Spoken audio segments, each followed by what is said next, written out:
Is it a bird? Is it a plane? Surprise, it's new limited edition MAGA merch. President Trump has launched a Trump 2028 hat, which boasts it is made in America. A subtle dig, of course, at the president's current trade war with China.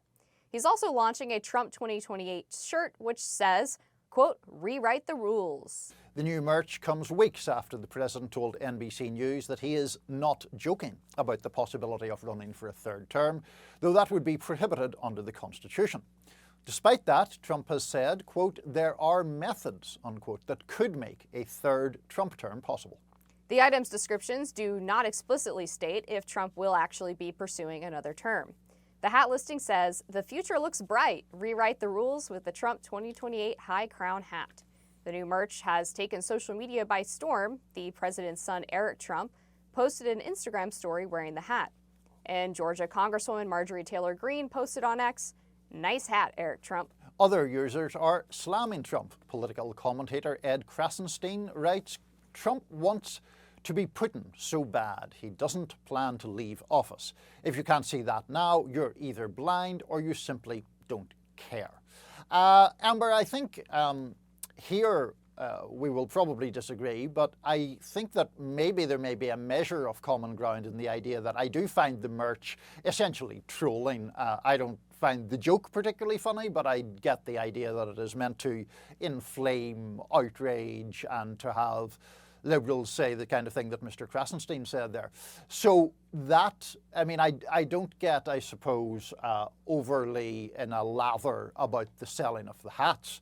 But I do think that Trump is not joking, because that's literally what he said, about the idea of a third term. It is prohibited under the Constitution, but I don't think that he frankly particularly cares about that, and I take him at his word that he is at least looking at that possibility. And the concern, I think, is that he is prone sometimes to making outlandish statements, or purportedly outlandish statements, and his supporters say, oh, he's only kidding, or he's trolling. And in fact, it's a way of getting previously taboo or outrageous ideas into the sort of bloodstream of political debate. And then often it transpires that he is not, in fact, joking. But what do you think? I agree with you that it's 100% a troll job. He's obviously messing with the media and the Democrats with this hat. It's also going to make him a ton of money for future campaigns for Republicans. Obviously, any money that he raises through the Trump committees can be used by giving it to the RNC or to other campaigns, or even donating it to charity. So I think that's part of this too, is sort of taking something that is getting a lot of media coverage and being able to fundraise off of it. But look, this is a distraction for the media. Right now, we just talked about the poll numbers for Trump not looking great, specifically on the economy, which is a top issue for voters ahead of the midterms. This is a really convenient way to get people talking about something that the apoplectic reactions from the left will make people turn their attention to perhaps the overreaction as opposed to legitimate criticisms of Trump administration policy. And if you go back to the first term, he did something very similar strategy. On the same day that Trump fired Attorney General Jeff Sessions, he also revoked the hard pass credential of CNN's Jim Acosta. Predictably, the revocation of the hard pass got way more coverage than the firing of Jeff Sessions. So I think when Trump does things like this, you have to look at, okay, well, what is it that he's trying to turn the media's attention away from? He likes to sort of do the laser pointer with the cat strategy, where he puts the laser up on the wall and watches the media chase after it while he's busy doing something else. So I agree that that is a strategy that he frequently uses.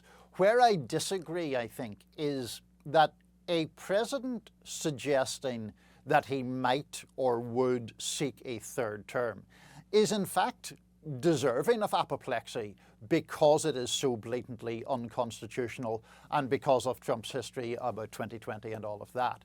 So if any president, whether it would be Joe Biden or President Obama or any Democrat or Republican, is invoking the idea of running for a third term, that does require coverage, and it requires coverage that notes that it is blatantly unconstitutional to do that.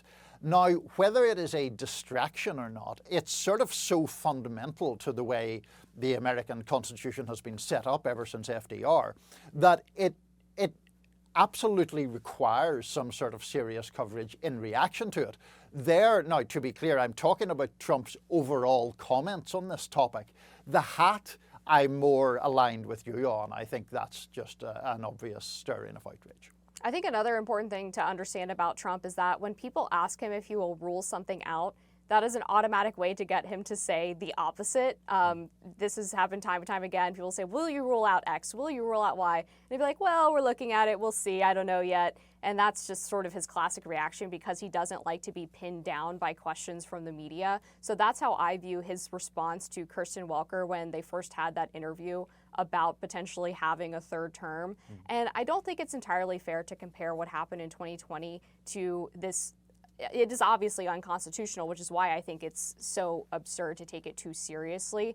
Because when you look at 2020, what Trump ultimately did, separate from the riot at the Capitol, which obviously his supporters were wrong for doing, him specifically challenged legitimately the election results through the court process. And when the legal process didn't turn out in his favor, he left office, right? And there have been numerous Democratic elected officials and candidates who have done the exact same thing, whether it was Jill Stein asking for a recount in 2016, Stacey Abrams refusing to cede the governor's race in Georgia, Hillary Clinton even calling the election results illegitimate in 2016, claiming that Trump had basically gotten into office because he had enlisted the help of the Russians through the so-called Russian collusion scheme. So that to me is a really separate thing, 2020, what Trump and his team did in that election, fundamentally very different from the Trump 2028 hats. I don't think there's any issue on which you and I disagree so adamantly as 2020 and January the 6th, because I don't really agree with anything that you've just said. I think that Trump instigated and revved up his supporters, fight like hell, otherwise you won't have a country, before that calling the Secretary of State in Georgia and asking him to find votes that would overcome President Biden's legitimate victory in that election.